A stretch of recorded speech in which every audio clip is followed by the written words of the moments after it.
У нас сегодня передача «Заман Нефисы». С нами Рифат Харбабай. Я думаю, какой формат можно сделать, Рифат, вообще, как можно это дело преподнести, потому что всегда, когда я говорю про съемки, я должен понимать, как это должно выглядеть, как режиссер, да? Но так как мы сейчас не можем развернуться полноценно, сделать такой полноценный хороший обзор с комментариями, давай просто тогда в таком случае затронем тему грамм-пластинок, да? То есть когда это все дело началось, и что мы сегодня имеем, и зачем. Вот так в общих чертах, да? Ну, вообще, сама грамзапись, она появилась где-то в конце 19 века, и, появилась возможность записывать звук. И с этого момента мы что-то из прошлого такого далекого можем слышать. Не успело пройти и 10 лет, как в Крым поперли звукозаписывающие компании. Вот часто я слышу жалобы на то, что вот, что у нас архаики никакой нет, еще что-то, чего-то древнего, там все хотят таврский фольклор, еще что-то хотят. Я говорю, подождите, мы вообще-то в центре цивилизации находимся. Тут все модные процессы, все оказываются в Крыму тут же. Ну, надо было жить или в глухой тайге, или на необитаемом острове, чтобы были какие-то такие, какие-то архаичные вещи, да. А у нас тут мода, что сейчас, что тогда, она вот прямо кипела. И получается, где-то в начале 1903-1905 годы поперли первые звукозаписи в Крыму.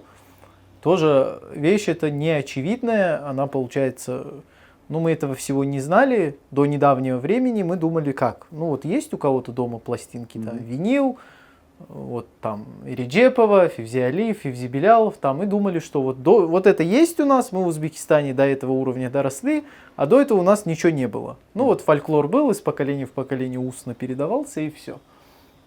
Оказалось, нет, то есть много звукозаписывающих компаний приезжало в Крым, работало здесь с бахчисарайскими музыкантами и выдало целый пласт грамзаписи еще до советского периода. Чем это особо ценно? Период до того, как традиционное общество наше разрушено. То есть это дореволюционное время, когда все это функционировало в народе спокойно, без какого-то внешнего вмешательства.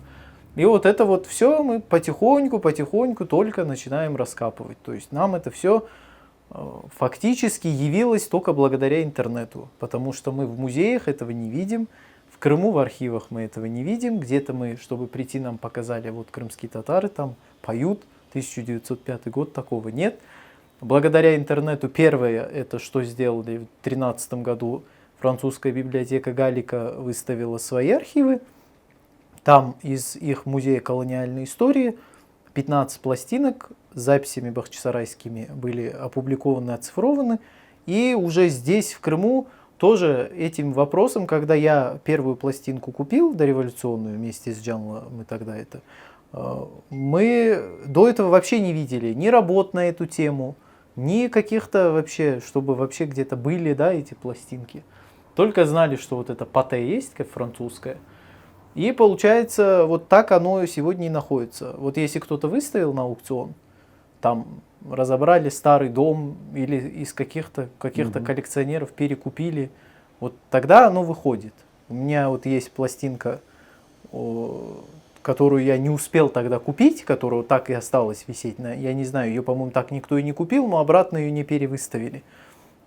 Буге Джелер, там песня, причем в Симферополе записана, не в Москве, а в Симферополе. И еще, по-моему, Судагын Йоллары. Тоже это студия, да, в Москве, в Симферополе была? Да. Это же целая история. Это целая история, это звукозапись в то время, это целая история. То есть это надо... кто работал? Есть известно, кто именно люди, какие инженеры там были? Кто записывал? Вот некоторые пластинки, там говорится, кто записал, прямо в пас включено в самом конце, когда все доиграли, кричат там именно криком, кричат имя того, кто записал. То есть чья сессия записи. Но это далеко не везде. Поэтому у этих пластинок большая проблема, мы их точной даты не знаем, потому что на них дат нет. Единственная фирма была «Фаворит», вот она даты ставила, за что и огромная благодарность. Спустя 150 лет мы хоть знаем как датировать. Да. А так мы ставим временные рамки такие в 10 лет, конечно, это разброс большой, особенно для того периода, когда вот так вот все. когда все поперло, вот только начало 20 века, и в экономике, и в культуре вообще все поперло, и вот в звукозаписи тоже. И мы пока не знаем, как датировать эти пластинки. Ну вот, в общем, начало этого всего такое давнее. Так все начиналось. А вообще, вот, Рифат, хотела задать вопрос. Ну, ты говоришь, поперли вот эти вот звукозаписывающие фирмы. Они для чего записывали именно крымских татар? Они, ну, как бы с целью продажи, они видели в этом какую-то ценность или что? Вот, кстати, как раз я вот говорю же, дослушал подкаст Фатмы из Диляры только что на днях. Вот мы сильно, у меня есть ощущение, что мы уже на протяжении последнего полувека точно сильно тащит нас в Европу, типа мы хотим вот побольше Европы, больше Европы, Ну, чем выросли, туда и тащит. во всем Европа. Но вот период, когда начали записывать крымских татар, черти когда, это то время, когда людям осточертела уже эта Европа. Они хотели слышать другие культуры, да? И у них появился отдельный блок ориентальный. Ну, в то время Восток весь был ориентальный. То есть он был такой загадочный, весь такой приукрашенный, весь легендарный. Да. Именно ориентальный, ориентальная серия, да? И тогда стали записывать всех. Казанских, крымских татар, туркмен, узбеков. Ну вот люди захотели послушать другую культуру. С целью перепродажи. Да. То есть это не культурный проект, это конкретно Нет, это конкретно интерес. Коммерческий проект. В то время никаких благородных целей существовать не могло. Вот записали 155 песен в 909 год от бахчисарайцев. Они их все продавали, они все должны были продаться. Естественно, в какой-то мере шла торговля между Турцией и турецким миром, да, вот этим османским в то время еще миром, Ираном и Российской империей. Но в любом случае, раз эти пластинки выпускались, причем немаленьким тиражом, значит, они продавались. И это же тот же период, когда уже русские музыканты, там, европейские музыканты, подражая каким-то восточным, таким в кавычках слову, да, вот этой макамной культуре, какие-то стали вещи писать. То есть ориентализм появился, расцвел и в европейской культуре, и в русской культуре, и запрос был. То есть надо было вот, почему они двуязычные, например, эти пластинки? Они все, они выдавались на широкого зрителя, то есть на потребителя, который сможет и на арабице прочитать, и на кириллице, то есть и купить. Это понятно. Поэтому, учитывая объемы, и это только мы, а еще есть другие народы, которые с нами в одном таком блоке ориентальном, там, турки, азербайджанцы, татары казанские, да, и эти пачками, эти партиями пластинки выпускались. То есть потребность была.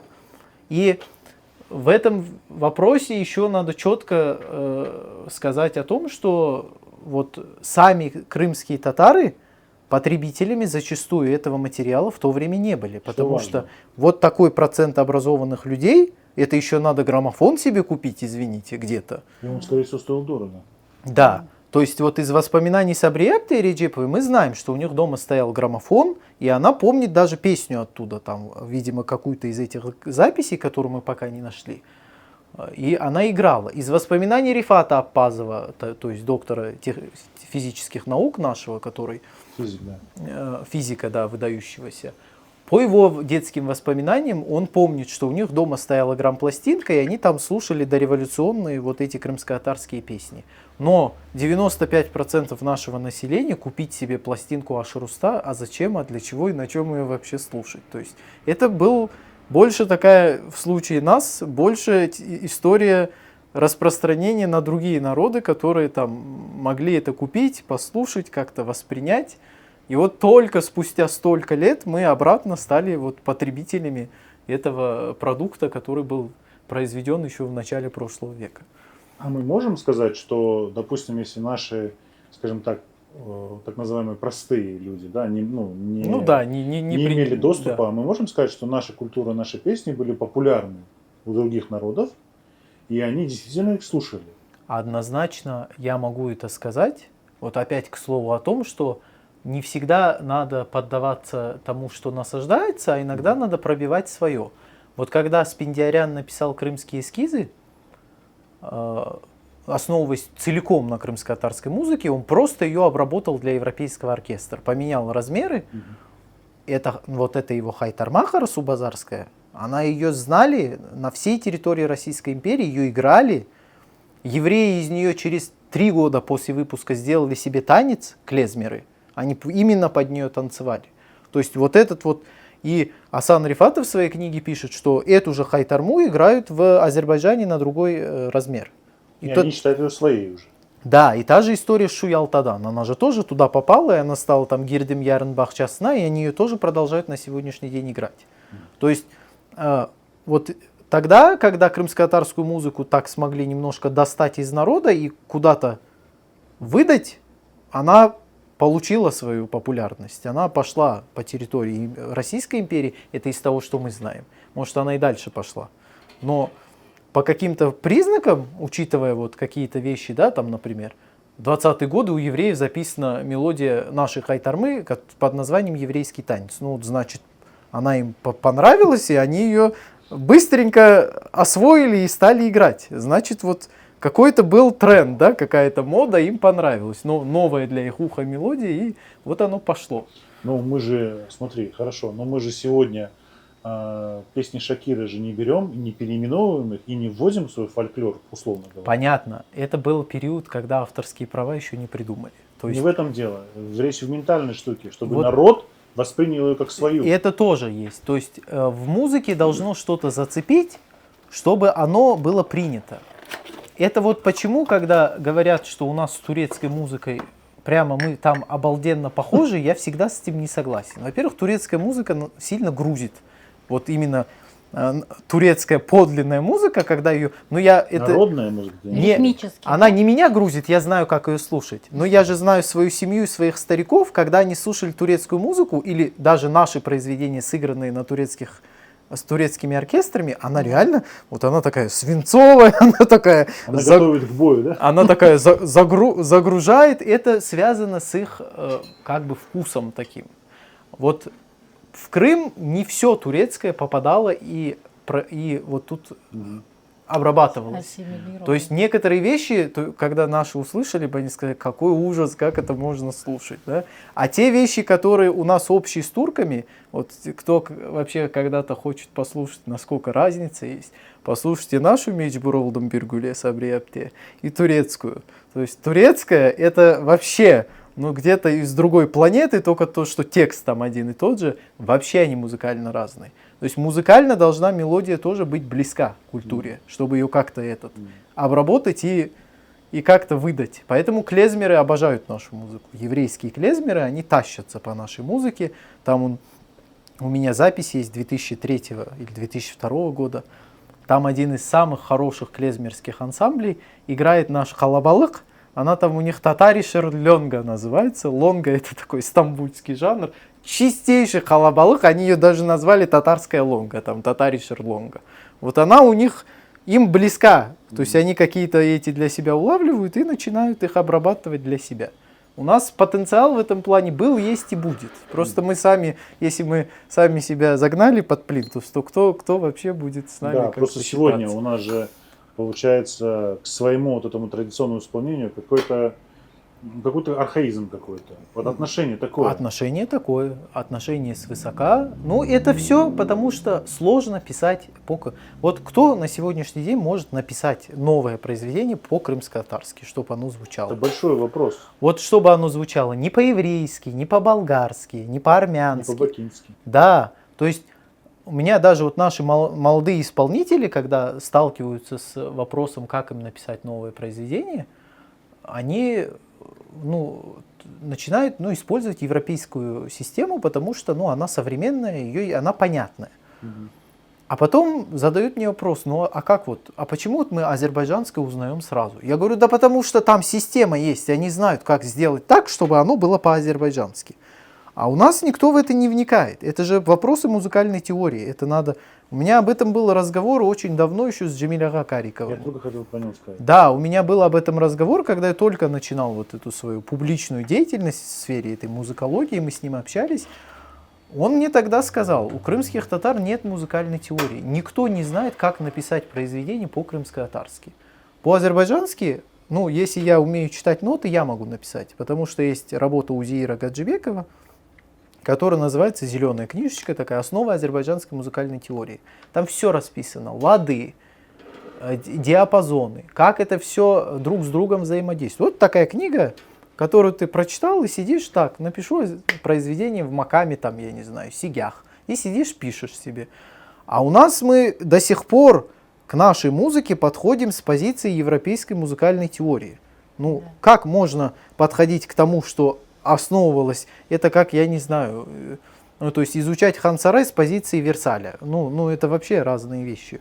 Для того, чтобы понимать, как наша музыка вообще устроена, надо сначала изучить макамат. То есть, где хиджаз, где, я не знаю. То есть, вот эти вот вещи, это вот почему нашу музыку европейские композиторы, они, Спиндиар в частности, они ее обрабатывали. Потому что она в своем первичном виде, европейцы не воспринимали ее, она сложная. Вот эти вот лады, эти все лады, эти размеры 7/8, вот размер 7/8 Европа придумала для себя очень недавно еще. 3/4, да? У них все было вальсом, там 3/4. Люди отдыхали, понимаешь? Да. Поэтому это тяжело сидеть, вникать, как вот тут вот, чтобы вот мелизм какой-то сделать, и все, это Крым сказали. Это же очень сложно. Проще гораздо делать все вот. Взяли подложку там чисто с Европы взяли, там бит добавили и все. Ну и на этом, ну как бы наши... Сейчас про конкретных композиторов? Нет, так было и раньше. Конечно. Просто вот если говорить об вот эту эпоху, виниловую эпоху, это очень хорошее время. И мне очень, вот почему, собственно, этот вопрос еще важен. Он важен не только из позиции фольклора, то есть мы грамм-пластинки не только для этого собираем. У нас же богатейший пласт композиторского искусства. Мы, извините, были приличной нацией в Советском Союзе, на нас ориентировались, у нас была классика, мы вальсы писали, мы танго писали, фокстроты мы писали, красивые, причем хорошие. Там. Февзи Алиева, например, есть произведение «Ерджи Далгалар» на 8 минут. На 8 минут, какой минимум получается? На 8 минут академическое, красиво оркестрованное, то есть оно, конечно, сейчас не всем заходит, потому что оно немножко устарело, но когда ты его слушаешь и там разные партии инструментов начинаешь выслушивать, это очень красиво. И оно в основном на европейской основе, но у него есть какой-то вот кусочек такой крымско-татарский, и это не только текст. То есть с этим надо уметь работать. И вот этот пласт, период, который вот там условно, Сабрия Реджепова тоже, ее все знают как фольклорная певица, она очень хорошо пела эстрадные вещи, то есть обработки под джазовый оркестр. Она же пела не только там с Кабулом Ситвелиевым, с Ильясом Бахшишем, она пела с Февзи Алиевым, с Эдемом Налбантовым, которые джазовщики были те еще, да, то есть Февзи Ага вообще, вот это, когда я его первые оркестровки слышу, там это электрогитара, бас-гитара начинает гудеть, я уже знаю, чей это почерк.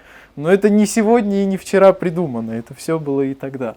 Просто у них подход был немножко, ну как бы, темельдже, они как-то... Они и связь имели все-таки. Они, во-первых, чувствовали, как это делать, а во-вторых, они много работали для того, чтобы это сделать. То есть, чтобы людям дать такие вещи, как Султанье, Амитхан, да, которые сейчас некоторые, ну какой некоторые, большая часть не знает, что это композиторское произведение. Там. Султанье точно считают народной песней, Илимдеки Кемане точно считают народной песней, но это авторские вещи. Баар Кельзе тоже авторская вещь. Так. Вот эти вот вещи, они показывают, что мы когда-то были на нормальном таком уровне. Мы потом немножко, честно говоря, потерялись. Мы потеряли вот эту именно композиторскую школу. Мы решили, что можно не писать, и так сойдет. Возьмем песню, переведем просто у тех. Они же не узнают, особенно у турок. То есть они же не придут, не будут говорить. Да, они не придут, не будут говорить. Что это вы украли у нас это? Они не будут говорить. Слушай, вообще я согласен с тобой. А вот эта вот книга Джемиля Карикова, вот эта вот большая книга, это что? Ты можешь в 2 словах рассказать, что это такое?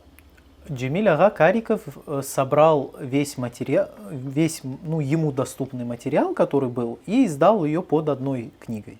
То есть это несколько сборников, которые были напечатаны в 30-е годы. Это знаменитое звучит Хайтарма Шерфидинова.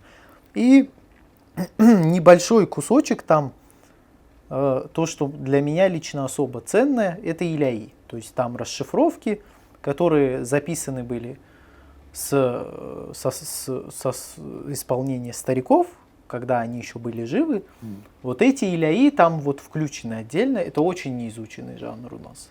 Его запрещали долгое время. То есть у Шерфединова в книге есть одно иляи, и оно там не подписано как иляи. Сухбет олсун бугидже — это иляи, которые пели на траш жениху. И я, честно говоря, тоже, я смотрел, там траш авасы и какая-то мелодия без названия. А потом, когда вот буквально недавно оцифровали песни Татар Добруджи, и вот там была эта же Сухбет олсун бугидже, и там она иляи. Я теперь понял, вот, что для чего вообще вот это там эта вставка. Нельзя было такое писать, как это иляи, религиозное песнопение, это что такое? У Асана Рифатова книгу просто вот изъяли, весь кусок с иляи, просто его запретили печатать, и книга теперь там на 10 страниц, она просто, нету их прямо в печати убрали. Поэтому вот это у Джемиль Ага там собрано. Но он мне тоже говорил, но он уже как-то, как сказать, он не хотел на это тратить столько времени, да, потому что это тяжелая работа, заниматься этой музыкальной теорией, разработкой ее. Но он тогда говорил, что вся проблема, потому что у нас нет музыкальной теории. Ну, нельзя взять нулевого студента, музыканта, посадить и за 7 лет научить его писать и играть по-крымски. Играть можно. Писать, понимать крымско-татарскую музыку в структуре ее Писать нельзя. нельзя. А что делать? Ну вот это вопрос будущего. То есть это надо, чтобы Эту теорию можно написать? ее можно написать, и над этим надо работать. Ну, Узеир Гаджибеков же написал У азербайджанскую нас есть такие музыкальную люди, кто теорию. может написать? На сегодняшний день, ну вот, Джемиль Ага мог бы. Ну, может быть, он этим и занимается сейчас, не знаю. То есть у нас очень мало людей, которые занимаются. Ленур Асанов мог бы, музыковед наш, который очень скромный, нигде не появляется, но тем не менее, так или иначе, участвовал в издании почти всех нотных сборников за последние 30 лет. Очень сильный ученый, очень сильный музыковед. Я не знаю, может быть, Алим скажет, что нет, но Алим Куртмеметов тоже понимает в макамате, то есть он учился этому. Алим знает, где у него Саба Макам, где у него Сигях, где у него Чаргях, то есть он эти вещи знает. Он в Турции, да, по-моему? Да. У нас очень мало музыкантов, в принципе, и эти музыканты, которые этому научились, они почти не пишут музыку. То есть они в основном либо просто играют, либо там занимаются другого рода каким-то творчеством, играют турецкое, но именно свою музыку музыканты, вот эти вот немногочисленные, которые получили турецкое образование, они не пишут. Они этим не занимаются. Смотри, ну если я правильно понимаю логику, мы говорим сейчас про две вещи. Первое – композиторский дар, это тоже отдельная история. Это, конечно, это должно. Вторая – мы должны научить максимальное количество молодых музыкантов возможность и способности написать эту музыку. Это две разные задачи, по сути. Да. Потому что тот же Алим, он как музыкант может быть гениальным, но он не может быть композитором. И это нормальная история. Вполне. Но он может участвовать в создании музыкальной теории, как человек, который понимает. Да. Вот у нас, почему большая проблема? У нас с 1932 года ни одной музыковедческой работы нету на тему крымско-татарских ладов. Вот Асан Рифатов написал, Да. вот кусок буквально. Он там прямо дает, он говорит, вот этот лад играется вот так. Он похож на европейский лад такой-то, но отличается от него вот этим, вот этим. И потом дает примеры. То есть вот это произведение написано вот в этом ладу, а вот это вот в этом. И вот эти вещи вот с его эпохи, они второй раз никем не написаны. Это удивительно. То А есть, эту информацию можно использовать, то, что Асан Рифатов? конечно, можно. То есть это От нее можно не то, что отталкиваться? использовать, это большая проблема, что вообще сборником этим никто не занимается. Я с ним работаю 3-й год, для меня он каждый раз открывается с какой-то новой стороны. Я вроде вот, для меня недавно открылось, что там 2 варианта харакыз записаны в разных местах. Один в Кезле, другой в Бахчисарае. Ну просто ты, когда текст, оно у тебя как-то замыливается, и ты думаешь, это та же харакыз, перелистываешь и этот. А потом я, когда стал работать, оказывается, 2 варианта. Вот его вступительную статью к сборнику должен прочитать каждый музыкант, каждый танцор и каждый человек, который вообще связан с музыкальной культурой. Большие проблемы от того, что этим не занимаются. Вот про ту же Кайтарму написал он. То есть он пишет, что в степи танцуют такие-то танцы, а кайтарма это там большая редкость. То есть они там не развитый это жанр. Там какие-то заносные мелодии есть, но там в основном танцуют там. Алиявы танцуют, там, вариляч танцуют, кады-кады танцуют, алтын топ танцуют. Эти танцы не сохранились, мы ничего не знаем вообще о них.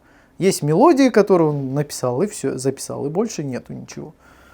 И если не опираться на вот этот фундаментальный источник, я не знаю вообще, что можно сделать дальше. Ну, ты для того, чтобы пойти дальше, ты сначала изучи опыт предшественников, а потом исправь. Не согласись, дополни, я не знаю, там, развей, да, дальше как-то развивай. Но если так, да, это давно было, нам это не надо, мы сейчас вот в Европу идем все дружно и все. Ну, здесь, знаешь, даже вопрос не в том, что мы идем в Европу. Мы, наверное, хотим, подсознательно хотим, чтобы быть популярными, наверное. А как быть популярными? Ну, вот есть площадки. Как бы у нас есть пример этой популярности. У нас же нет примера, когда турецкая песня там разрывает чартом, или азербайджанская, ну, народная, национальная какая-то песня. Есть. Вот сейчас. Ну вот сейчас в очередной раз, ну то есть турки умеют работать со своим наследием, в очередной раз переиграли Узун Инже Бир Юлдайм. В этот раз, как его зовут, этого фортепиано музыканта стамбульского. Ладно, потом вспомню. Ну, это, ну, все-таки это же не такая, типа, чарты популярными. Нет. Они популярны все равно. Ну, все равно, то есть турки смогли сделать бренд из одной песни Ашика Веселья. Слепого Ашика, который эту песню играл на сазе. Потом ее кто только не перепел. Таркан ее перепел. Я не знаю, я даже не знаю столько музыкантов, сколько ее перепели, но они смогли сделать из нее вот свою классику. Мы на сегодняшний день не конструируем новые смыслы, мне так кажется. Мы на базе своего не можем дать что-то новое. Мы всегда во всем, в хореографии тащим с других народов, в культуре, в архитектуре, в одежде, в музыке, во всем. То есть мы тащим, ну, мы свое не хотим, оно сложное, оно тяжело перевариваемое, и с ним надо работать.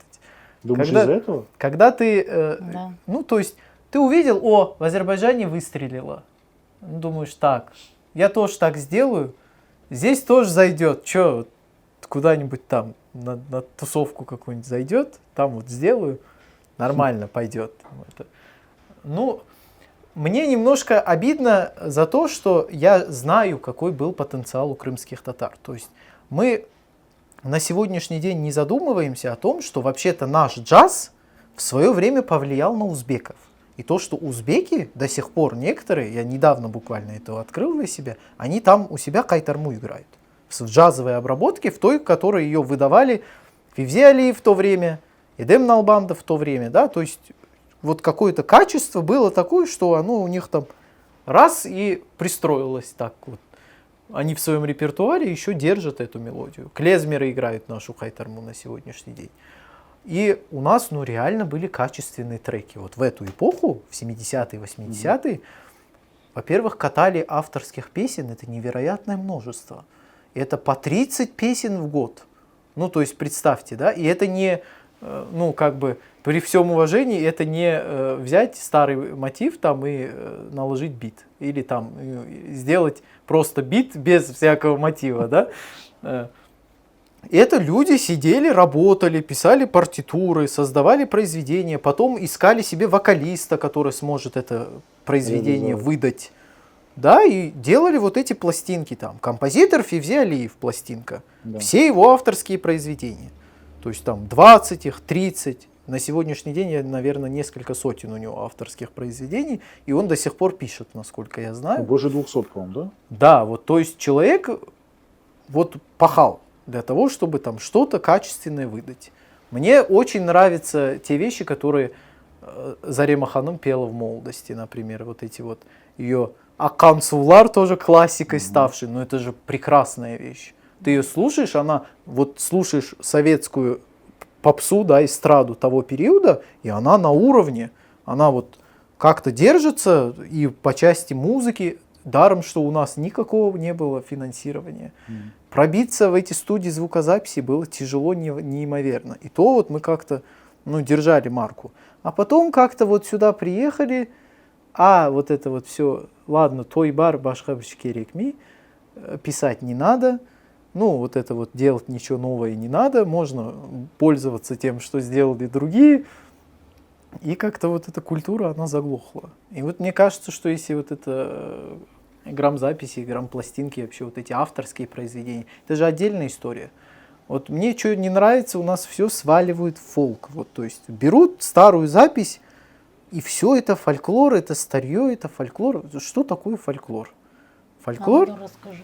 вообще, это, ну, если первичный фольклор, то он там койде, женщины там поют его у себя дома. Причем очень локально. Очень. Да, и никто на него сильно грубо не влияет.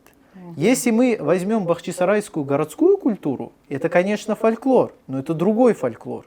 То есть, извините, песня «Олурысе Олсун», которая у нас народная считается в Стамбуле, точно такая же, только немножко отличается.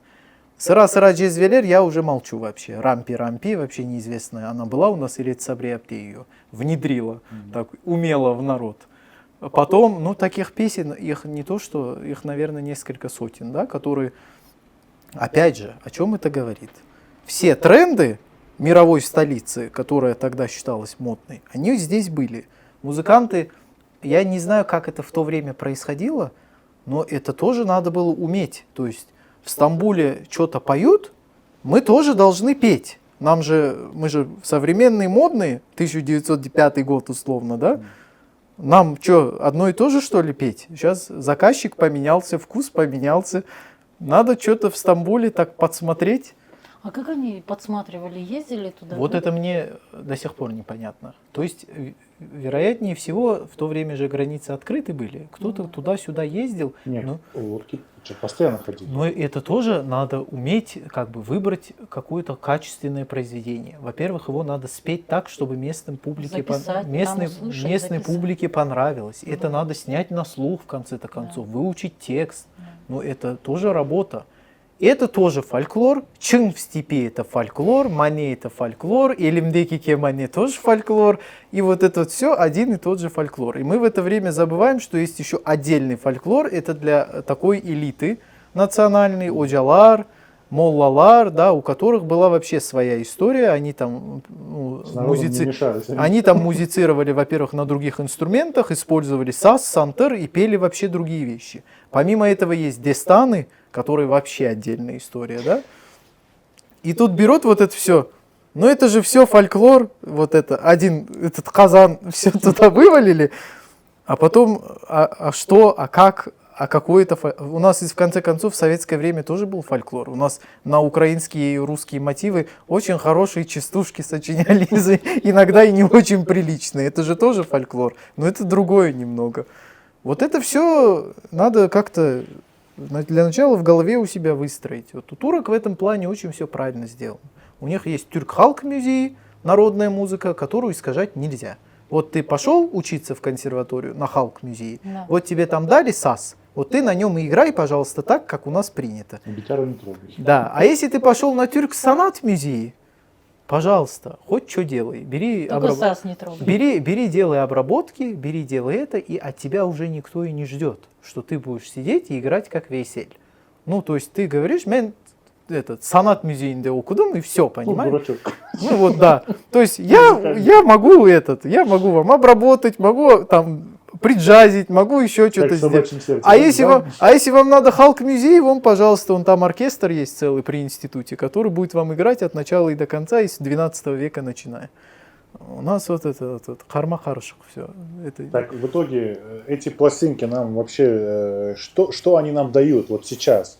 Как они качественно могут нам помочь? Мне кажется, во-первых, это качественная музыка по факту. Даже несмотря на то, что там дореволюционные записи кто-то сейчас начнет говорить, вот, что это такое, как они поют. Ну, для своей эпохи это была профессиональная, во-первых, музыка. Это не кто-то там с улицы поет. Это лучшие музыканты города поют.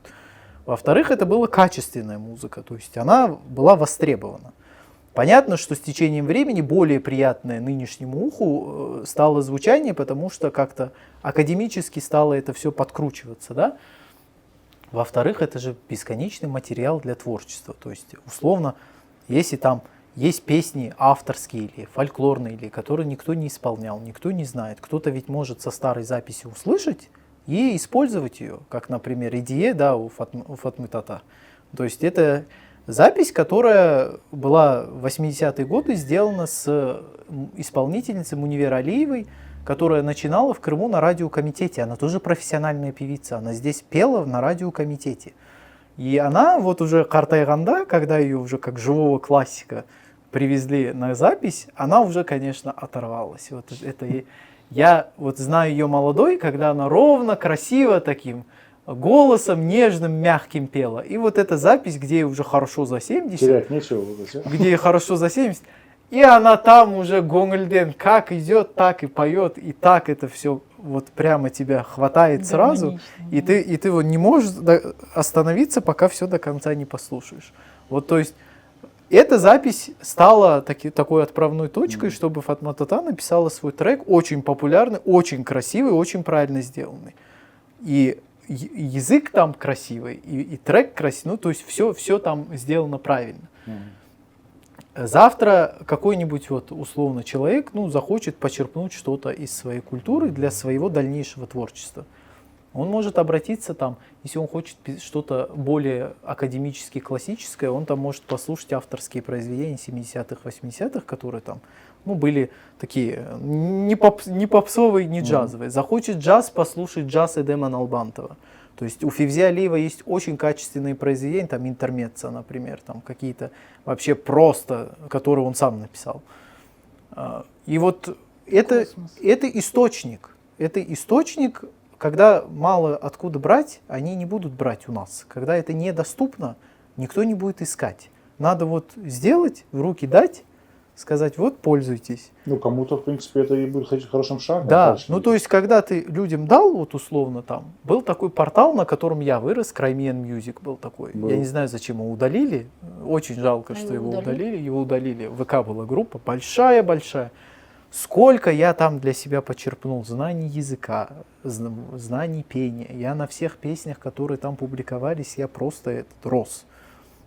Ну и таких, как я, немало. То есть те, которые на этом портале заходили. Сейчас этого портала нет. Есть такая проблема, что найти крымско-татарскую музыку довольно тяжело, тем более старую. Она, то есть вот, ты хочешь там даже послушать, и ты не знаешь, где тебе это все искать. У меня-то оно отложено, то есть сохранено где-то как-то, раскидано, а если нет? И как и у любого народа, чем больше тебе есть откуда взять, тем лучше у тебя получится. Потому что если не откуда взять, то какие могут быть к ним претензии? Они скажут, ну, у нас нет, мы пошли у азербайджанцев послушали, у турок послушали. Я вполне понимаю, ну, скажу, да, действительно, у нас нету, вам не дали, вы не послушали. Я почему вот не люблю и не поддерживаю претензии к молодежи, которые у нас так это часто муссируются во всех вопросах. Ну, ты дай. Да. Ну, если ты не дал, почему ты человеку, который родился гораздо-гораздо позже, этих записей, этих событий, как ты можешь ему предъявлять за то, что он этому не соответствует? Ты же не дал, ты не научил, ты не передал. Ничего. То есть я вот условно, да, как получилось, вот концерт Ильк Арикета, который прошел, ну, вот получилось так, что я когда увидел постановки, там есть вот эта певица польская, Тица или Чича, короче, я все никак не научусь произносить правильно ее фамилию. Она пела такой стилизацию под этнику, основываясь на крымско-татарских и караимских записях. Тоже когда-то вдохновилась, правда, чем-то? Она же это не взяла откуда-то. И у Джемиля Зарины есть постановка на ее песню, как она? «Брелимде кеманем». Это караимская песня. Я когда ее увидел, я помню, на отчетнике, по-моему, еще до Илька, на отчетнике Арикета. Я тогда отправил ему оригинал, и он сказал, как? Я говорю, ну вот она есть, говорю. Вообще, говорю, вот именно с этого оригинала она когда-то ее перепела. И он тогда так это... Ереджебим Сабрепте Ереджеповой, вот они у них постановка Диляри, на Диляры версию, вариант исполнения, и Сабрепте я ему отправил как оригинал. Но в итоге что получилось? То есть они вот эти вступления к своим постановкам, они оформили хореографически на основании старых мелодий. То есть я когда это увидел, чуть не расплакался там, понимаете, прямо на этом. То есть я вижу, что звучит то, что я дал, и люди почувствовали и ценность этому, и у них еще и родилось что-то в голове, они решили, а мы свяжем прошлое и настоящее вот так вот красиво. И оно так и получилось, оно смотрится как цельная композиция. Сначала идет старая запись, потом сразу же начинается новая. То есть ты хочешь сказать, что нужно давать?